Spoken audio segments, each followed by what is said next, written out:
Red India TV, हर खबर सच्चाई की। सोनोर्ली येथे गॅस सिलेंडरचा स्फोट होऊन घर जळून खाक, तर बाजूच्या गोठ्यातील 2 जनावरांचा होरपळून मृत्यू। पांढरकवडा सोनोर्ली येथे गॅस सिलेंडरचा स्फोट होऊन घर आणि गोठा जळून खाक झालं। सोबतच घरातील 50,000 रोख रक्कम जळाली। गोठ्यातील एक गाय आणि बकरीचा होरपळून मृत्यू झाला। बुधवारी रात्री 8च्या सुमारास राजू आनंदराव मत्ते यांच्या घराला आग लागली। त्यात घरातील जीवनावश्यक वस्तू आणि धान्य जळून खाक झाले आणि बाजूने लागलेला सुरेश घोटेकर यांच्या गोठ्यातील बकरी आणि गायीचा जळून मृत्यू झाला। गावातील नागरिकांच्या मदतीने आग विझवण्यात आली।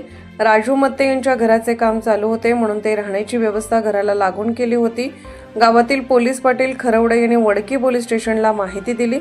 माहिती मिळताच वडकी पोलीस स्टेशनचे ठाणेदार भोरकडे साहेब घटनास्थळी पोहोचून पंचनामा केला। उपसंपादक रवींद्र राऊतसह तालुका प्रतिनिधी कुणाल पेंदोर।